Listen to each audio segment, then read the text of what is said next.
Hello, friends. Welcome to another session at Lalan's IAS. আজি আমি যিটো টপিক কৰিম টপিকটোৰ নাম হৈছে ডেভেলপড ইণ্ডিয়া 2047 or বিকশিত ভাৰত 2047, যিটো গ'ল আমাৰ প্ৰাইম মিনিষ্টাৰ মাননীয় নৰেন্দ্ৰ মোদী ডাঙৰীয়াই যোৱা 15 আগষ্টৰ এড্ৰেছ টু দ্য নেশ্যনক from the ramparts of Red Fort তেওঁ কৈছিলে যে দিছ ইজ দ্য ভিজন ডকুমেণ্টটো 2024-ৰ প্ৰথম ভাগতে জানুৱাৰী ফেব্ৰুৱাৰীতে ওলাব লাগে। ৰোড মেপ প্ৰিপেয়াৰ হৈ আছে এতিয়া।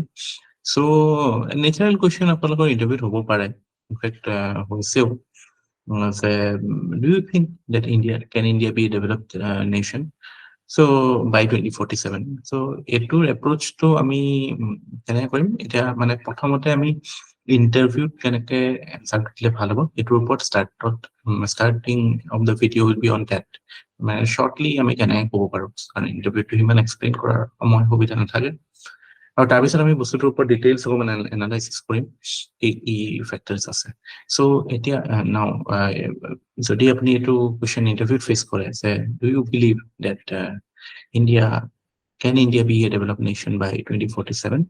Then your answer should be in the lines of yes, I believe India can be a developed nation by 2047. Why? They might then ask you why. So your first statement or supporting statement can be that right now India is fifth largest economy. Soon it is going to be the third largest economy. So definitely the pathway that India has taken is up, progressively up. So it should get there. And for that, we need to obviously focus on mainly two key areas. The two key areas are human capital formation, that is the quality of your human resource in terms of education, skills, health, aspirations. Obviously we have people, huge youth population with aspirations, so your quality of human capital will be the primary requirement. And secondly, the infrastructure. Here infrastructure is a very wide term. Here we are not only talking about roads or utilities like electricity, power, all those aspects. We are also talking about, say, digital infrastructure, say a program like India Stack, which provides the backdrop for all the digital transactions that take place. Developments like UPI, Uniform Payment Interface, the fintech industry, development of fintech industry, banking sector, all this comes in the umbrella of the term infrastructure, because that is how the human capital can realize its potential through the use of infrastructure. So আমি কেনেকে develop country হ'ব পাৰিম যদি আমি main দুটা ভৰিৰ ওপৰত থিয় হ'ব লাগিব, এটা হিউমেন কেপিটেল ফৰ্মেশ্যন আৰু আনটো হৈছে ইনফ্ৰাষ্ট্ৰাকচাৰ। তাৰপিছত সেইটোতো that is the, you can say, the focus area. And as an example you can give that historically we have seen countries in the West, basically আমি যাক OECD countries বুলিও কওঁ, within developed countries. Historically speaking, say USA, country like USA or country like UK has taken roughly 200 years, 250 years to become a developed nation. Whereas you compare them with the Asian countries of Asian tigers, Taiwan, South Korea, or for that matter, China. So China, South Korea, এইবিলাক দেশে যিটো western country 200 বছৰ লৈছিল, তেওঁলোকে 40 বছৰ থাকিব পাৰিলে। চ' ইণ্ডিয়াৰ কাৰণে এতিয়া ধৰক ৰাফলি কিমান আছে 2023, অলমষ্ট 2023 শেষেই হ'ল। So we have roughly 24 years to go, so 2.5 decades to be মানে portal কৰিলে, around 2.5 decades. So what China and South Korea did in 40 years, why can't we do it in 20 years? We can do it with the right focus, right hard work, and right policies. যদি আমি এনেকে focus কৰোঁ, মানে এই এছপেক্টবিলাক যদি আমি properly মানে গুৰুত্ব দি পেলাই আমাৰ পলিচি বনাওঁ, আমাৰ নেশ্যনেল একশ্যন প্লেন প্ৰিপেয়াৰ কৰোঁ এনেকে আৰু কাম কৰোঁ সেই হিচাপত, তেতিয়াহ'লে 2047 we can be a developed nation. Okay, so that will be your, you can say, interviewed আমাৰ যদি সোধে। এতিয়া cutting to the main areas, like যদি details or এই টপিকটো আমি জানিব লাগে, কাৰণ ডেভেলপমেণ্ট কি হয়, ডেভেলপমেণ্টৰ পেৰামিটাৰ্ছ কি হয়। চ' এই বস্তুবিলাক আমি ৰাফলি এইটো ফ্ল' ডায়েগ্ৰামত আমি মানে চাৰ্ট আউট কৰিব পাৰো, যিটো আমি ডিটেইলছত বুজিম। চ' প্ৰথমতে আমি আমি এইটো এছপেক্ট চাম যে how does the world define the status of development. এতিয়া মানে আমি বিভিন্ন ইণ্ডেক্সেছ দেখা পাওঁ। ৱৰ্ল্ড বেংকৰ আছে, তাৰপৰা ধৰক আই এম এফৰ নহয়, UNDPৰ আছে, হিউমেন ডেভেলপমেণ্ট ইণ্ডেক্স বুলি। তাৰপৰা এটা আছে চামথিং কল গ্ৰছ নেশ্যনেল হেপিনেছ। চ' এইবিলাক কিছুমান পেৰামিটাৰ্ছ হয়, যিবিলাকৰ থ্ৰুদি আমি কাণ্ট্ৰিজ বিলাকক ইণ্ডেক্সিং কৰোঁ, তেওঁলোকক কেটেগৰাইজ কৰোঁ। চ' আমি এতিয়া চাম যে ডেভেলপমেণ্টৰ ক্ষেত্ৰত যে এখন কাণ্ট্ৰি ডেভেলপ হয় নে, ডেভেলপিং হয় নে, আণ্ডাৰ ডেভেলপড হয়, এই বস্তুটো dominant, what is a dominant measure of this. আমি কি হিচাপত আমি বস্তুটো মানে ডেভেলপিং ষ্টেটাছটো আমি কেনেকে ডিটাৰমাইন কৰিম, ডেভেলপমেণ্ট ষ্টেটাছটো। তাৰপিছত then we will look into the general pathway that countries select, for that matter USA, UK বা চাইনা, চাউথ কোৰিয়া, আমাৰ যিখিনি চ'কল্ড এতিয়া মানে prosperous countries of the world, but they have taken. So' সেই পাথৱেটো ইণ্ডিয়াৰ কাৰণে কিমান ৰিলিভেণ্ট হ'ব, বা ইণ্ডিয়াই কেনেকুৱা এটা পাথৱেত অলৰেডি আছে, ঠিক আছে। তাৰপিছত এগেইন এই বস্তুখিনি মই যিটো কৈছিলো, আমাৰ কি focus areas, human capital formation, infrastructure development, এই বস্তু দুটাৰ ওপৰত আমি অকণমান ডিটেইলছত চাম যে বস্তুবিলাক কিয় ৰিলিভেণ্ট হয় আমাৰ কাৰণে। এইকেইটা ইছ্যুত মানে এইকেইটা গভৰ্ণমেণ্টৰ পলিচিছ বিলাকো এইটো ডাইৰেকশ্যনতে আমি দেখা পাওঁ আছে। নিউ এডুকেশ্যন পলিচি আছে, নেশ্যনেল ইনফ্ৰাষ্ট্ৰাকচাৰ পাইপলাইন আছে, এইবিলাক these are main for the development of the country. So' it will ultimately create the base for making India a develop country, ঠিক আছে। কিন্তু তাৰ লগতে আমি কিছুমান চেলেঞ্জেছ আছে, এতিয়া আমাৰ এক্সিষ্টিং ৰিয়েলিটিটোও জানিব লাগিব যে আমি এতিয়া কিটো পজিশ্যনত আছো, আমাৰ কেনেকুৱা ধৰণৰ চেলেঞ্জ ফেচ কৰিব লাগিব। এইটোতো এতিয়াতো আৰু মানে আমি ৰিয়েলিটিটো কি, আমিতো এতিয়া ডেভেলপ হোৱা নাই, we have a lot of things to do, miles to go. So' বহুত কৰিবলৈ আছে, আৰু সেই ৰাস্তাত কিছুমান চেলেঞ্জেছ আহিব, এক্সিষ্টিং কিছুমান চেলেঞ্জেছ আছে, হিউমেন কেপিটেল ফৰ্মেশ্যনৰ ক্ষেত্ৰতে হওক, ইনফ্ৰাষ্ট্ৰাকচাৰৰ ক্ষেত্ৰতে হওক। চ' সেইবিলাক চাম আমি। তাৰপিছত আমি বস্তুটো টপিকটো কনক্লুড কৰিম যে মানে আমি যে ইণ্ডিয়ান ৱে অফ ডেভেলপমেণ্টটো এটা আছে। ধৰক মহাত্মা গান্ধীয়ে কৈছিলে যে ডেভেলপমেণ্ট মানে কি, when every human being, every Indian is or when every Indian is happy. So সেই পাৰ্সপেক্টিভটো আহিব যে আমি এইটো নিবিচাৰো যে a country like Qatar to one of the, it is in fact richest country in terms of per capita income world. কিন্তু there is massive inequality. There are some people who are very, very rich, and whereas the common people, many common people are not that well to do. So আমাক সেনেকুৱা ডেভেলপমেণ্টটো নালাগে যে য'ত আমি for statistical purpose we become a developed country, but in reality people are suffering. So that is not our vision of development. Our vision of development is what say যিটো গান্ধীজীৰ 40 মানত যিটো কথা কয়, বা প্ৰিয়েম্বলত যিটো কথা কয়।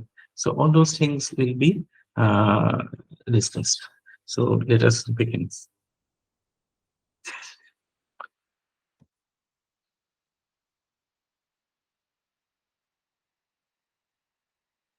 How does the world define development?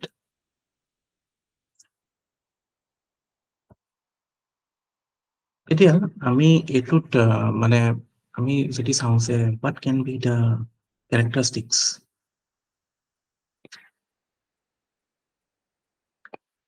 Develop কাণ্ট্ৰিবিলাক আমি এতিয়া যেতিয়া দেখা পাওঁ, তাত আমি কি কি বস্তু দেখা পাওঁ।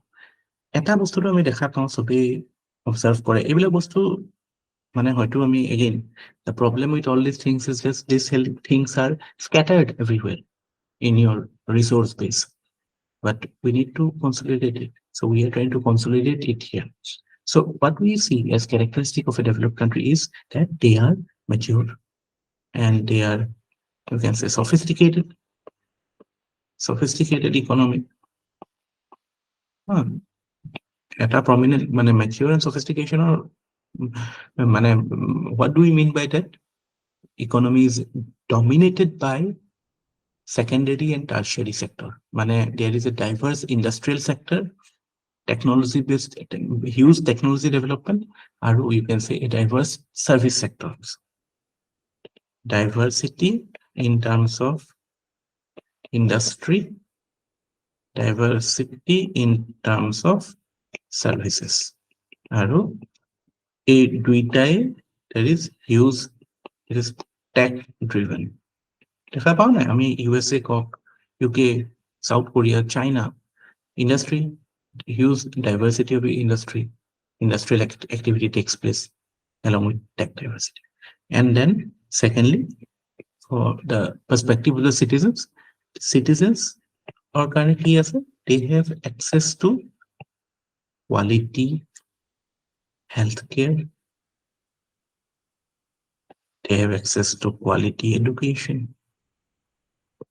এখন ডেভেলপ দেশৰ মানে বৈশিষ্ট্যবিলাক এইবিলাকতে আমি মানে ক'ব পাৰো যে এখন দেশ ডেভেলপ হয় নে নহয়, হয় না? যে what is the quality standard of life of people, education কেনেকুৱা পায়, হেল্থ কেয়াৰ কেনেকুৱা পায়, ইকনমিৰ ষ্ট্ৰাকচাৰ কেনেকুৱা, এগ্ৰিকালচাৰ ডমিনেটেড নেকি? নহয়, এইবিলাক country generally we see that agriculture contributes in minuscule amount. আৰু আমাৰ ইণ্ডিয়াতো এতিয়া এগ্ৰিকালচাৰৰ শ্বেয়াৰটো কমি গৈছে, but the problem is that we are having huge labour force, মানে আমাৰ লেবাৰ ফৰ্চৰ majority is dominate in agriculture only.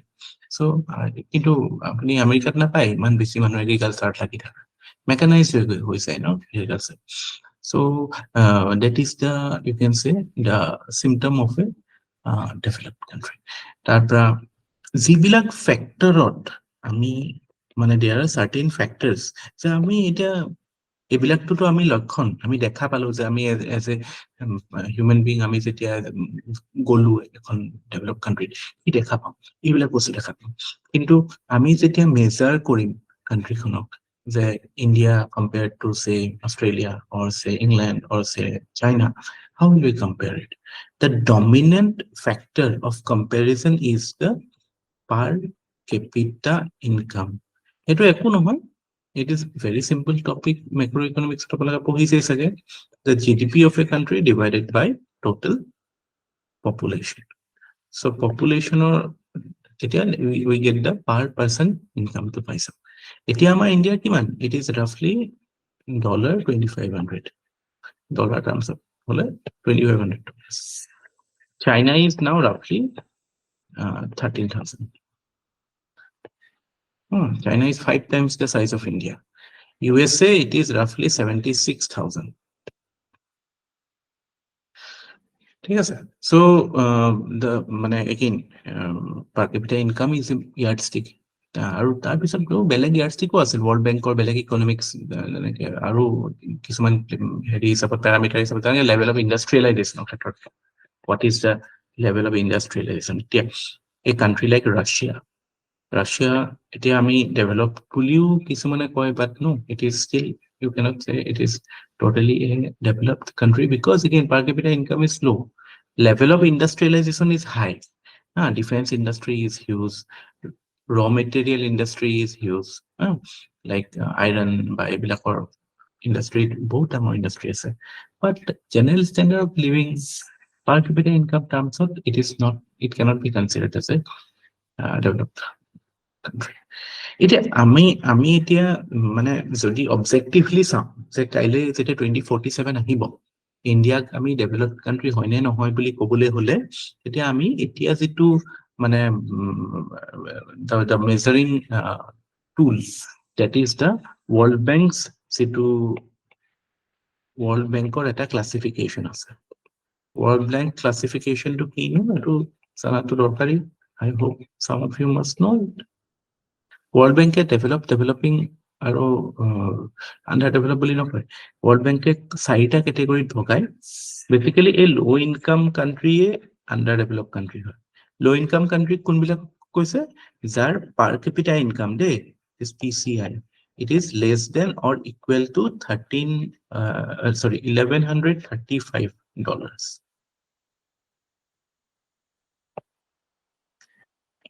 Per capita income is less than or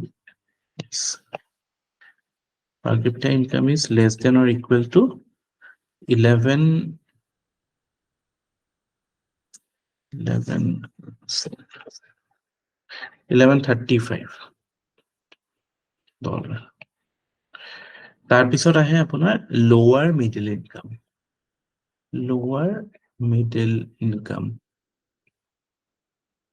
this is basically again ডলাৰতে থাকিব, সেইটো কাৰণে মই কাৰেঞ্চিটো দি নিদিওঁ। 1136ৰ পৰা 4465 হা, ইণ্ডিয়া এইখিনিত পৰে এতিয়া। তাৰপিছত upper middle income, upper middle income that starts from 4466ৰ পৰা 13845। আৰু আমি যিটো এস্পায়াৰ কৰি আছো to become a developed country or a high income country, that is beyond 13845। 13845তকে বেছি যদি পাৰ কেপিটা ইনকাম হৈ যায় ডলাৰৰ টাৰ্মছত দেই, তেতিয়াহ'লে আমি ক'ব পাৰো যে U R A developed country or a high income country. এতিয়া এইটো এটা পেৰামিটাৰ হয় নে? এতিয়া এতিয়া আমাৰ গ্ৰোথ ৰেট কিমান ইণ্ডিয়াত? এতিয়া currently growth rate we are now growing at, এতিয়া এইবছৰলৈ prediction is that it will be around 6.5. It is good compared to world economy. বহুততকে we are the fastest মানে ডেভেলপিং কাণ্ট্ৰি বা fastest emerging market economy India. কিন্তু এইটো এটা general tendency হয়, এইটো cache up growth বুলিও কয়। এইটো বেয়া কথা নহয়, এইটো নেচাৰেল গ্ৰোথ। এটা এনেকুৱা এটা ট্ৰেণ্ড চব ডেভেলপড কাণ্ট্ৰিৰে এটা ফেজত আহিছিল। জাপানৰো এটা সময়ত এনেকুৱা হৈছিল আফটাৰ ৱৰ্ল্ড ৱাৰ II, দে গ্ৰিউ ভেৰি ফাষ্ট। চাইনাৰো এটা সময়ত এনেকুৱা হৈছিলে। এতিয়া লাহে লাহে গ্ৰোথ ৰেট কমি যায়। এটা ডেভেলপড অলৰেডি হৈ যোৱাৰ পিছততো গ্ৰ' কৰাৰ সেইটো মাৰ্জিনটো নাথাকে ন, you don't have the room to grow'.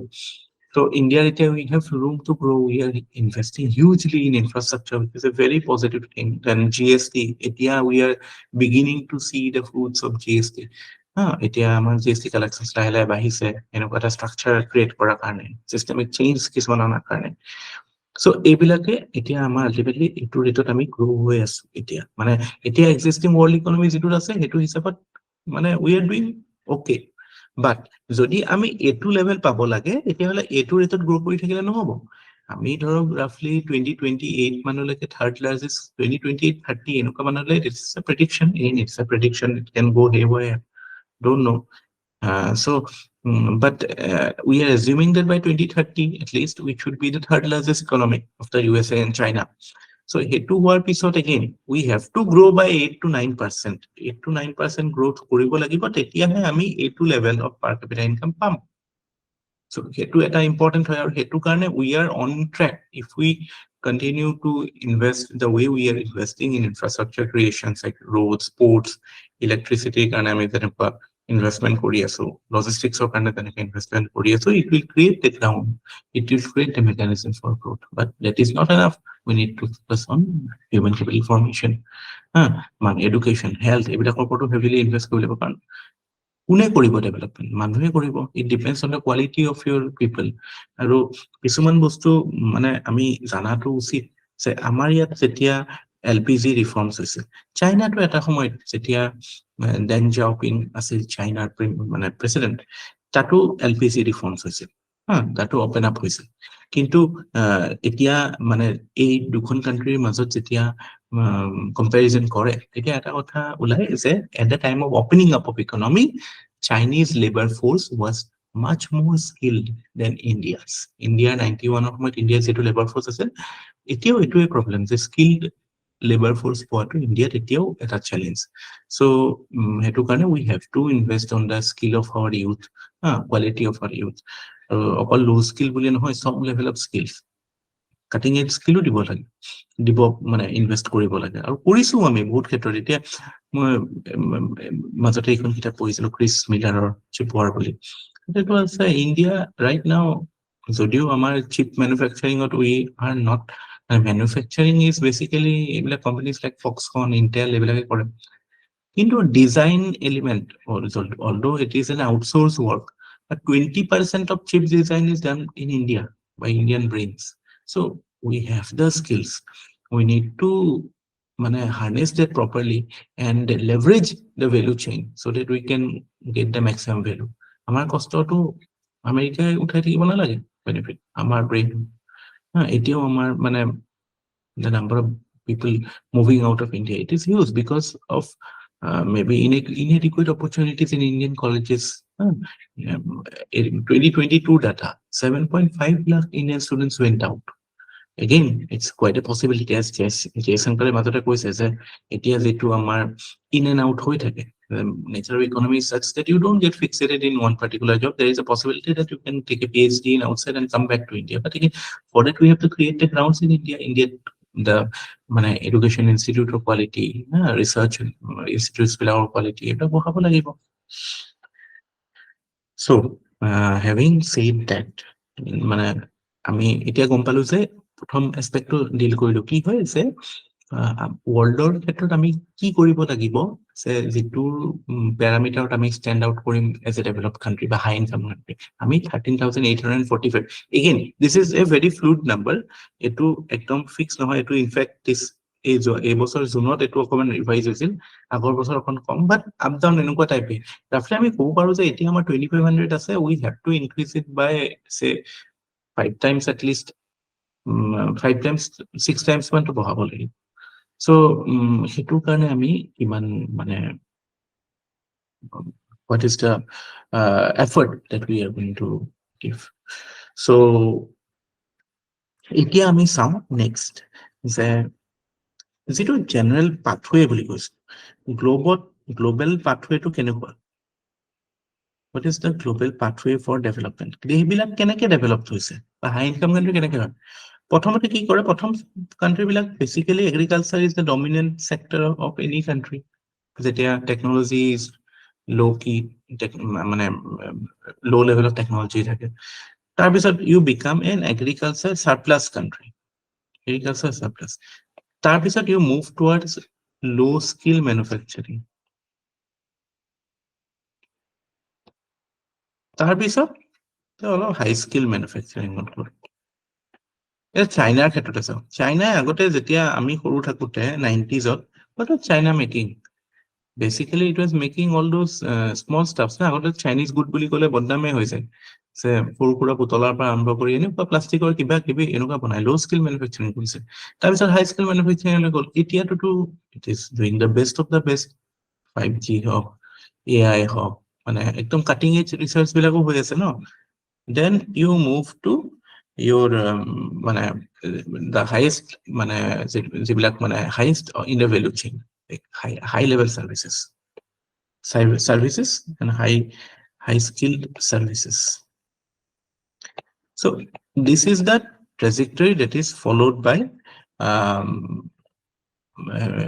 all the countries who has developed, like countries of the West, even countries of the East.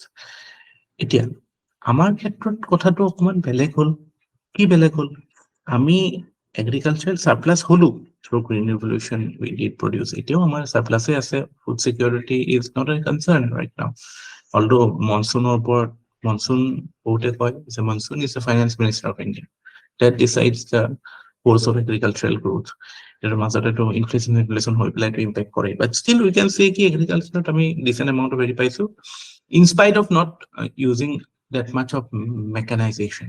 এতিয়াতো আমি, এতিয়া আমাৰ টাৰ্গেটটো কি, আমাৰ এতিয়া টাৰ্গেটটো হৈছে কি যে এতিয়া আমাৰ মানে bulk of the people R engage in agriculture আৰু মেনুফেকচাৰিং আৰু সাৰ্ভিসেছত কম্পাৰেটিভলি কম। সো আমাৰ উদ্দেশ্যটো হ'ব যে এই মানুহখিনি এইবিলাকলৈ শিফ্ট কৰিব। এতিয়া আমাৰ টাৰ্গেটটো সেইটো। আমাৰ 1991 যেতিয়া ৰিফৰ্ম হ'ল, আমি কি কৰিলো, ফ্ৰম এগ্ৰিকালচাৰ সাৰপ্লাস আমি এই মেনুফেকচাৰিং হেৰিটো স্কিপ কৰি দিলো। আমি অলপমান কৰিলো, কিন্তু মানে আমি প্ৰপাৰ মেচিউৰিং নহ'ল। সেইটো কাৰণে প্ৰি মেচিউৰ ডি ইণ্ডাষ্ট্ৰিয়েলাইজেশ্যন বুলিও কয় আমাৰ ইয়াত, pre mature D industrialisation. Because আমি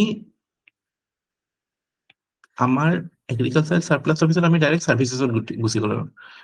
U can very well recall the names like TCS, Infosys. So আমাৰ ইয়াত তেতিয়া কিয় মেনুফেকচাৰিঙত ফ'কাছ নাছিল, বিকজ আমাৰ ইয়াত ইনফ্ৰাষ্ট্ৰাকচাৰ নাছিল। সেইটো সময়ত ইনফ্ৰাষ্ট্ৰাকচাৰ মানে ৰোডছ, মেচিন, ফেক্টৰী এটা খুলিবলৈ যিটো লাগে, ৰোডছ লাগে, ইলেক্ট্ৰিচিটি লাগে, আপুনি মেচিন গুড এটা প্ৰডিউচ কৰিলে, you need ports facility to export it. So' এই টাইপৰ বস্তুবিলাক এতিয়াহে আমি হিউজলি ইনভেষ্ট কৰি আছো, NIP কৰি পেলাই, হয় নহয়, নেশ্যনেল ইনফ্ৰাষ্ট্ৰাকচাৰ পাইপলাইন কৰি। আমি সেই সময়ততো আমাৰ এইখিনি নাছিলে যে আমি এই নেচাৰেল লজিকেল পাথৱেটোত ল'বলৈ, আমি সেইটো কাৰণে চাৰ্ভিচেছত গুচি গলো। এতিয়া again now we are what we are doing, এতিয়া again we are trying to go for manufacturing. We are focusing on manufacturing. In fact, NMP বুলি national manufacturing policy বুলিও এটা policy ওলাইছে, কিছুমান মানে NMI set, national manufacturing investment zone, এনেকুৱা type মানে Jones কিছুমানৰ ক্ৰিয়েশ্যনৰ কথা কয়, SEZs ক্ৰিয়েশ্যনৰ কথা। SEZs I know you must have read in your mains preparation, or in general special economic zones, য'ৰ পৰা বস্তু মেনুফেকচাৰ হয় এক্সপৰ্টৰ কাৰণে চাব পাৰে। চ' what I'm trying to say is that যিটো পাথৱে লয় কাণ্ট্ৰিজ বিলাকে ডেভেলপমেণ্টৰ কাৰণে, ইণ্ডিয়াৰ কাৰণে সেই পাথৱেটো অকণমান জিগজেগ হৈছে। আমি এগ্ৰিকালচাৰৰ পৰা গৈ চাৰ্ভিচেছ মেনুফেকচাৰিঙত নেটৱৰ্ক, আমি ডাইৰেক্ট চাৰ্ভিচেছ আহিম। এতিয়া আমি আকৌ অকণমান মেনুফেকচাৰিঙতো ফ'কাছ কৰিবলৈ কৈছো। এতিয়া বহুতে কৈছে যে এই বস্তুটো এতিয়া মেনুফেকচাৰিঙত কম্পিটিশ্যন বহুত বেছি। এতিয়া আপুনি আপোনালোকে যদি পঢ়িছে যে how China has developed. China has developed in a way that যেতিয়া USA labor cost বহুত বাঢ়ি গৈছিলে, labor cost in USA became very high. So what did USA's company do, or how did China gain because of this? China could provide cheap labor to US companies. This is the pathway that China followed for development.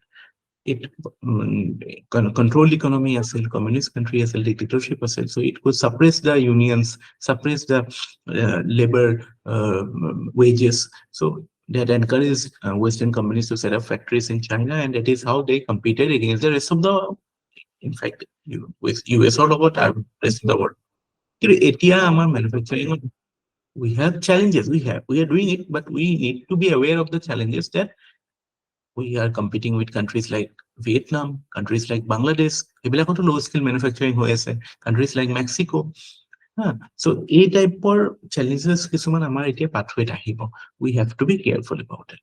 But the point is, যেতিয়া USA আৰু UK 200 বছৰ লাগিল মানে যিটো কাম কৰিবলৈ, সেইটো China আৰু south Korea, countries like China and South Korea and say Taiwan, all these countries, they have fast-tracked this process to say around 40 years.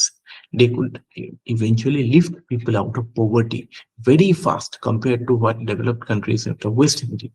So it creates a possibility, a vision for India also to embark on such a path, so that we can lift people out of poverty, we can bring general development to the people. So আমিও পাৰো obviously এতিয়া আমি focus two আমাৰ পাথৱেটো কেনেকুৱা হ'ব যে আমাৰ মানে majority of our population, or majority of our workforce should be in services sector and manufacturing sector, and there too we have to be very careful about what areas we are selecting. High-end services, professional services, এইবিলাকত বহুত scope আছে, manufacturing-ও scope আছে, কিন্তু again we have to be very careful where we are putting our bets on. Manufacturing-ত মানে the world is moving very fast. There is something called value chain. Value chain মানে কি জানে? এটা phone to suppose design to হৈছে designing কোম্পানীটো USA-ত আছে, আৰু manufacturing হৈ আছে চাইনা, ভিয়েটনাম ক'ৰবাত, তাৰ পৰা ধৰক লাষ্ট এছেম্বলি হৈ আছে ইণ্ডিয়াত। This is how a value chain is created. Market to suppose India বা world. So আমি এই ভ্যালু চেইনটোৰ কোনখিনিত আছো সেইটোত বহুত কিছু ডিটাৰমাইন কৰে আমি কিমান ভ্যালু পাম, আমি কিমান ৰেভিনিউ বা সেইটোৰ পৰা কিমান বেনিফিট পাম, আমাৰ কিমান লাভ হ'ব। So ideally you should be in this area.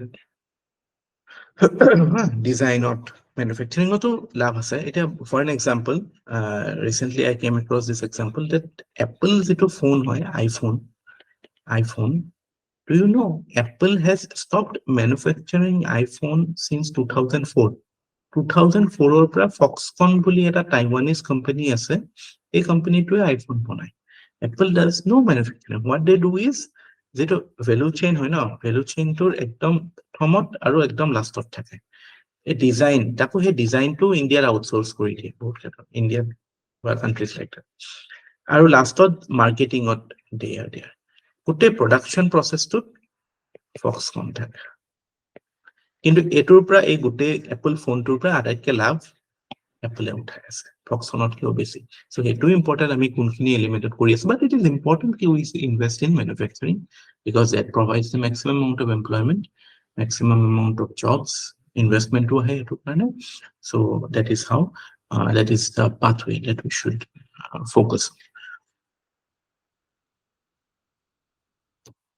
তাৰপিছত আমাৰ যিটো কি ফ'কাছ এৰিয়া, এইটোতো মই কৈছোৱেই already, we have referred two it, যে আমি এটাটো হিউমেন কেপিটেল ফৰ্মেশ্যনৰ ওপৰত গুৰুত্ব দিব লাগিব, মানে the quality of your human resource. Adam স্মিথেও কৈছিলে যে, Adam Smith the father of modern economics, যে the output is dependent on the quality of your labor force. So যিমান highly skilled হ'ব, যিমান competent হ'ব, যিমান healthy হ'ব, that determines the output. Your productivity বাঢ়িব, নহ'লে challenges আমি পঢ়িম, what are the challenges that can come in human capital formation. তাৰপিছত ধৰক ইনফ্ৰাষ্ট্ৰাকচাৰ বুলি যেতিয়া কওঁ, again it is a wide area of infrastructure. Here obviously there are programs like NIP, National Infrastructure Pipeline, য'ত আমি roads বনাই আছো, railways বনাই আছো, ports বনাই আছো, waterways বনাই আছো, তাৰপিছত ধৰক financial infrastructure plus digital infrastructure, ধৰক BharatNet, providing internet to rural India. It's very important to move, to আমি যদি মানুহক এগ্ৰিকালচাৰ পৰা আঁতৰাব লাগে, rural industry develop কৰিবলৈ হ'লে village levelত we need internet, যাতে গাঁৱত থাকিও হাই কোৱালিটিৰ সাৰ্ভিস সেক্টৰত আটাইতকৈ বেছি ভাল পইচা পায়। তো সেইটো এক্সেছটো কাৰণে we have to give internet facilities to rural India. So BharatNet project is very important. Financial ক্ষেত্ৰত ধৰক যিবিলাক আমাৰ ফিনটেক্স আছে, fintech companies like Paytm, CTM, Google Pay, এইবিলাকৰ through the maximum payment is done through them only now. আগতেতো এটা সময়ত এইটো ভাবি আছিল যে নন বেংকছ বিলাকক দিব নে নাই entry, but right now they are the backbone kind of all the digital payments of fintech companies. So এনেকুৱা infrastructure, আমাৰ social infrastructure like schools, colleges, hospitals, right? So এইবিলাক আমাৰ ভাল হলেহে আমি এই হিউমেন কেপিটেলটো প্ৰপাৰলি হ'ব, developed হ'ব, নহলে ক'ৰ পৰা হ'ব? These are the factories through which human capital is produced. Ultimately, you have to groom, condition the human capital, then only it will become an asset for you. যেটো আমাৰ demographic dividend বুলি কয়। নহলে it can turn out to be a demographic nightmare if a infrastructure proper নাপায়। এতিয়া মই এখন এটা ইন্টাৰেষ্টিং এটা anecdote এটা পালো, anecdote নহয়, এটা very profound but true statement about India, that right now the problem with Indian youth is that they are low on skill but high on aspiration. চিন্তা কৰিবচোন আপোনালোকে কথাটো, it is true.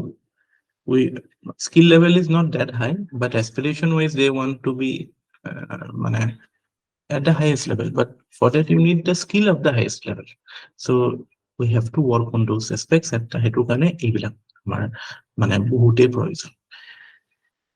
Etia ami sao je ei rasta tut je to be a developed nation by 2047, what can be the potential challenges? Prothom challenge to which I feel government can solve it in a mission mode is the health challenge. Health challenge to I want to focus on the fact that malnutrition in India is still at demand 35%. What does it mean? It means that your future labor force will be composed of 35% children who are, say, stunted, যিবিলাক originally ষ্টাণ্টেড আছিল, যাৰ brain capacity properly develop নহয়। ত' সেই labour ফৰ্চে কি কাম কৰিব আপোনাৰ হৈ নেক্সট 20 ইয়াৰ্ছৰ পিছত? চ' এই বস্তুটোতো উই হেভ টু এড্ৰেছ ইট। আৰু এনেকুৱা নহয় যে আমি এড্ৰেছ কৰা নাই, আমাৰ কিছুমান জেগাত we are doing quite well, like states like Kerala, hardly মানে ডেভেলপ কাণ্ট্ৰিৰ নিচিনা পেৰামিটাৰ, OECD কাণ্ট্ৰি যিমান থাকে সেনেকুৱা ষ্টেণ্ডাৰ্ডত 6%। Tamil Nadu, they are doing well, but say Bihar, Jharkhand, malnutrition is huge. So we need to do it pan India. Eta standard আনিব লাগে যাতে মানে health wise we have a very healthy workforce in the future. তাৰপিছত then we can talk about say education. Educational ক্ষেত্ৰত the lack of quality education in India, lack of proper skill development in India. Our top universities চাওক, এই যিবিলাক QS ranking ranking হয়, top 100-তে নাথাকে Indian universities, with few honorable মানে exceptions আছে, quality আছে, IASCs, IITs এইবিলাকতো আছে, but still general মানে to address the huge demand for quality education, there is lack of quality institutions to produce quality talents. তেতিয়াহে আমাৰ মানে সেইটো লেভেল হয়। So it is self-evident that we need to address the educational infrastructure shortages. ঠিক আছে, আৰু এইবিলাকৰ কাৰণে আমাৰ এতিয়া ধৰক যিটো প্ৰব্লেমটো কি হৈছে, ধৰক আমি সেইটো দেখা পাওঁ আনএমপ্লয়মেণ্ট ৰেটত। ধৰক এতিয়া গভৰ্ণমেণ্ট ডাটাৰ এইবিলাক ফ্লাকচুৱেট হয়, ৰাফলি 8% মান আছে, 6%, 8% আমাৰ কৈ থাকে। It's quite high a number. এইটো অকল আপোনাৰ এনেকুৱা ইণ্ডিপেণ্ডেণ্টলি এইটো বুজি নাপাব, আপুনি অকল লেবাৰ ফৰ্চ পাৰ্টিচিপেশ্যন ৰেটটোৰ লগত বুজিলে তেতিয়া বেছি বেটাৰ হ'ব। How much is our labor force participation rate? It is 40%. Do you know what is the meaning of this? LFPR 40% মানে হৈছে যে আমাৰ যিটো workforce আছে, workforce মানে কি? Who are working and who are willing to work.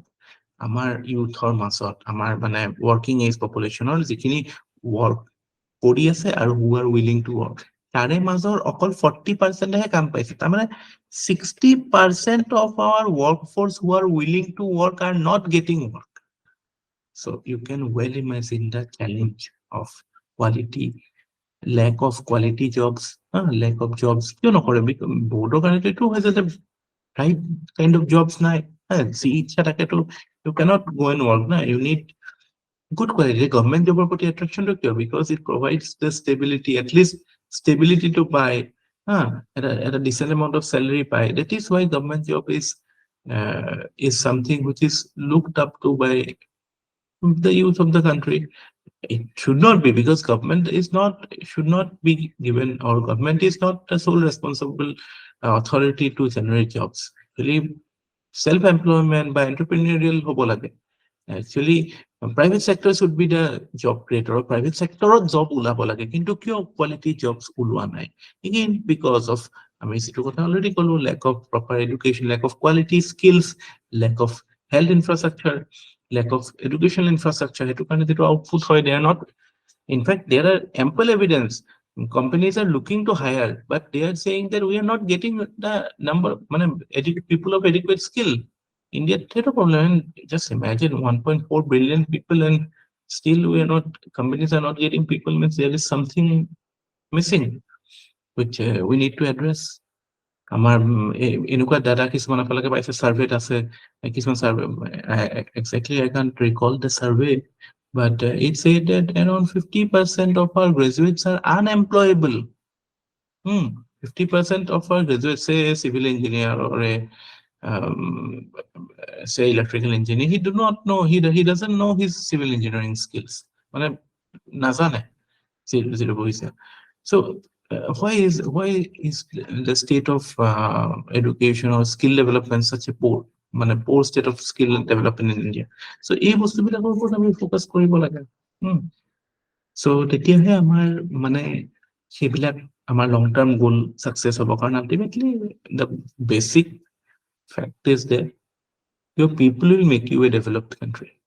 So It's a simple equation. Improve the quality of your people, your country will automatically improve. ঠিক আছে? তাৰপিছত another challenge is the inequality. Inequality, এতিয়াও ইণ্ডিয়াত বহুত এনেকুৱা জেগা আছে which are comparable to any developed country, say certain pockets of Bangalore. So if you go to Gurgaon, Noida, এইবিলাক জেগা এনেকুৱা যে you will feel like you are in a first world country. But again, you're not getting the right মানে pan India development আমি সেইটো দেখা নাপাওঁ সেইটো লেভেল। ঠিক আছে?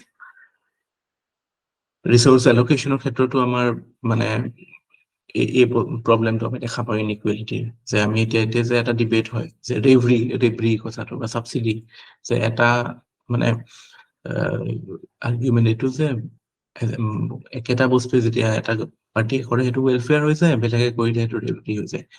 Here we need to, what is the solution? What is the way ahead? Way ahead is then proper targeting, right allocation, no politics.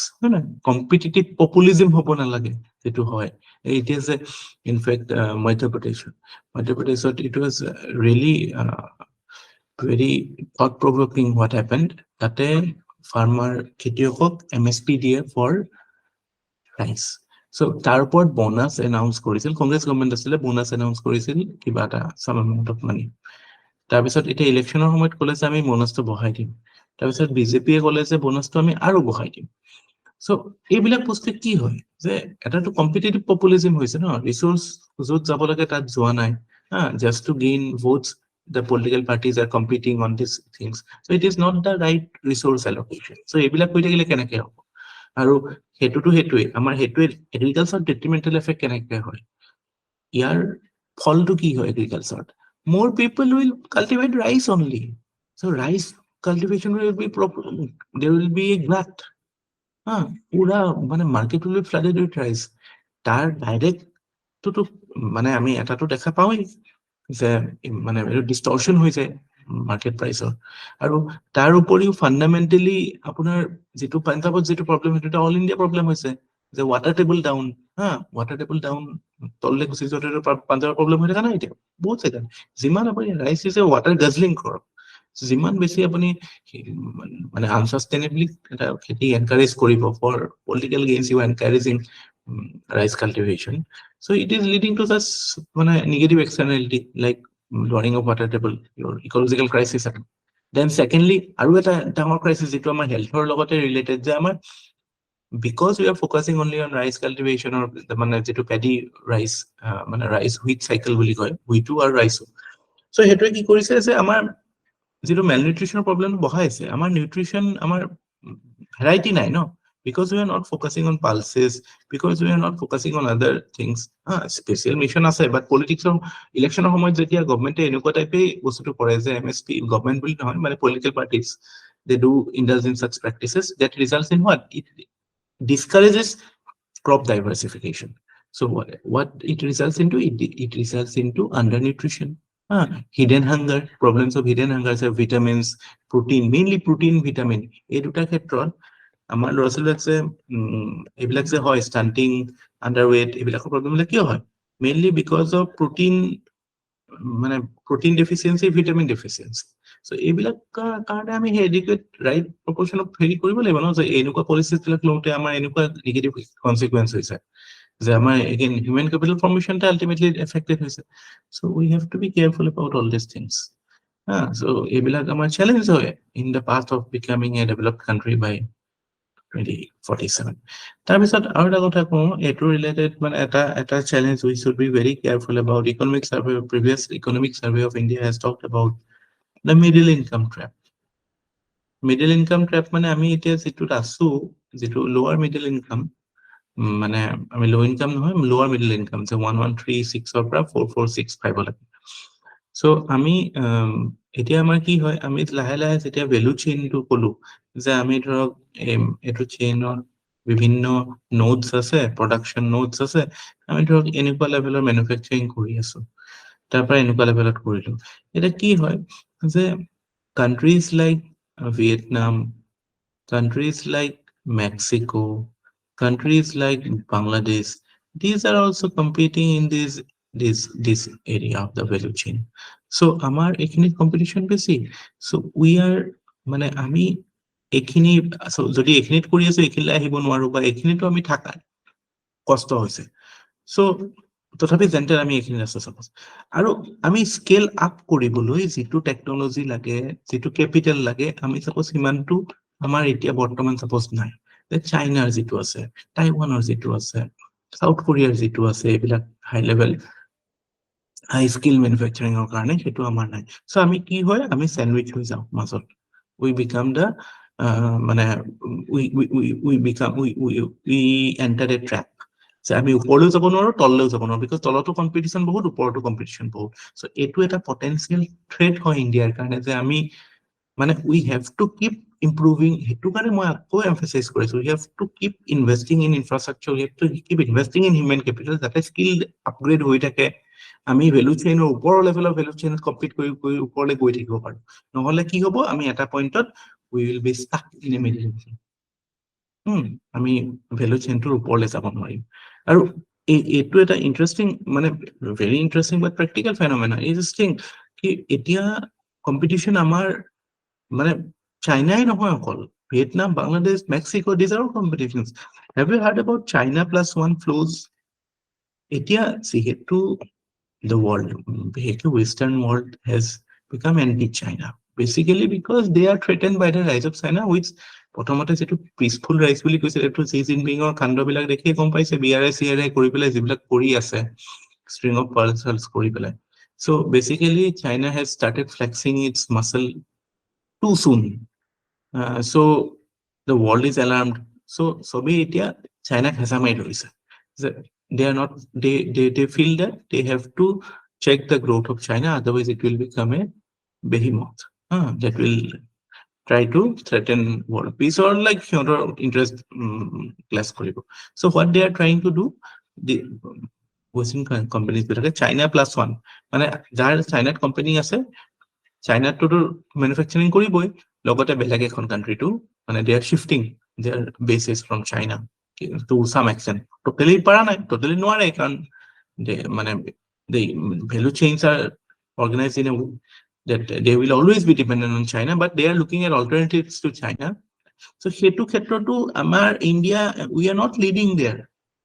ইণ্ডিয়ালৈ অহা নাই সেইবিলাক ফ্ল'জ, ইমান ভিয়েটনামলৈ গৈছে, মেক্সিকোলৈ গৈছে এইবিলাক ফ্ল'জ। চ' এইবিলাকতো আমি কম্পিট কৰিব লগা হয় নাই? এতিয়া naturally India should have been at the first alternative. আৰু সেইটো কাৰণে এতিয়া বহুতেও মানে there are people who are saying that কিছুমান ইনভেষ্টমেণ্ট এনেও আহিব part of China plus one flows. আমি ইমান চাবচিডিও দিব নালাগে বেলেগ কোম্পানী বিলাকক ইয়াত ছেট আপ কৰিবলৈ, মানে ইণ্ডাষ্ট্ৰি ছেট আপ কৰিবলৈ। They will be compel to come to India. আৰু তাৰ উপৰিও এতিয়া মানে হেৰি আছে ন, মানে you have a huge market, so' they will be attract to India. এতিয়া আজি পেপাৰত আহিছে টেলিকমিউনিকেশ্যনৰ নতুন যিখন বিল আহিছে, যে এতিয়া ছেটেলাইট ইণ্টাৰনেটটো অপশ্যন নহয়, it will be on licence basis. So' who is the greatest benefactor? Elon Musk. Starlink will come to India. There will be competition among internet service providers now.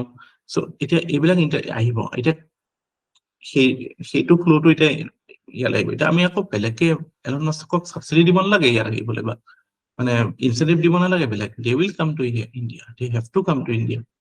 So এনেকুৱা কথা কিছুমান থাকে। So we have to catch those flow, and we have to observe that মানে which flows are coming naturally. We need not support those flows.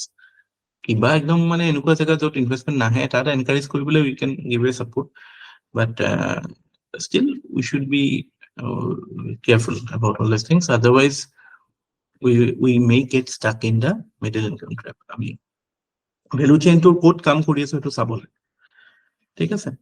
আৰু এইবিলাক basically কিছুমান মানে এতিয়া মানে these are some challenges you can like rightly point out, which we need to focus. আৰু in conclusion we can say that যিটো আমাৰ মানে obviously we have a long way to go, আৰু we should also মানে অকল development world বেংকৰ ইয়াত stick two যে পাৰ কেপিটেল ইনকাম বঢ়ালেই নহ'ব, কাৰণ পাৰ কেপিটেল ইনকাম আমি বেলেগ উপায়ো বঢ়াব পাৰোঁ। যে কাটাৰৰ নিচিনাকে আমি বহুত বেছি জিডিপি বাঢ়ি গ'ল, পাৰ কেপিটেল ইনকামটো তেতিয়া বাঢ়ি যাব, কিন্তু কমন পিপল যদি পভাৰ্টি বা লিফ্ট হোৱা নাই তেতিয়া লাভ নাই। চ' আমি indexes like human development index বা gross national happiness এইবিলাক বস্তুৰ ওপৰতো ফ'কাছ কৰিব লাগিব যে একচুৱেলি এটা HDI তিনিটা পেৰামিটাৰ কি your কি আছিলে expected years of living মানে কিমান বছৰ জীয়াই থাকিব মানুহ এটা তাৰপিছত your schooling mean years of schooling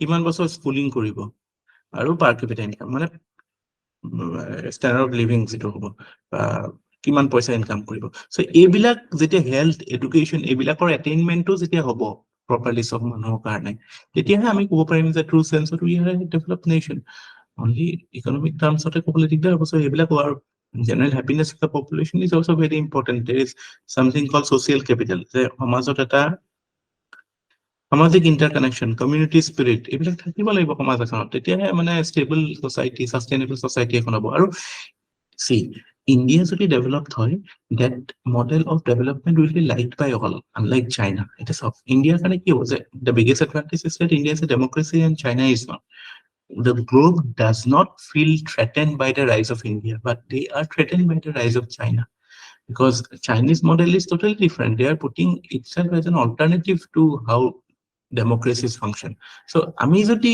as a democracy we can be মানে we can become a developed nation that will be a you can say we can be the shining light of the global south আমি তো কৈ থাকো global সাউথৰ আমি leader বুলি ৱৰ্ল্ডৰ কাৰণে এটা example set কৰিব পাৰিম and people will like or countries will like to follow our example then the Chinese example because that will be a truly peaceful rise হা যিটো আমাৰ মানে প্ৰিন্সিপলছ লাইক বাসুদেৱ কুটুম্বকম বা আমাৰ যিটো মানে ৱৰ্ল্ড ইজ ওৱান ভিলেজ এই কনচেপ্টত আমি মানে আমাৰ ফিলচফিটো ৰাখো এজ এ নেশ্যন চ' আমি পিচফুল মানে কোএক্সিষ্টেন্সত বিলিভ কৰো কনচিষ্টেন্সিলত আছে চ' সেই ভেলুজ বিলাক প্ৰমোট হ'ব আমি এখন দেশ ডেভেলপ হোৱা মানে অকল দেশখনৰ ইকনমি ডেভেলপ হোৱা নহয় ন দেশৰ ভেলুজ যিবিলাক হয় যিবিলাক মূল্যবোধ সেইবিলাকো প্ৰমোট হয় চ' that is the attraction of India being a developed country so it is high time we have to buckle up we have to work in fact more than 70 hours also we need to work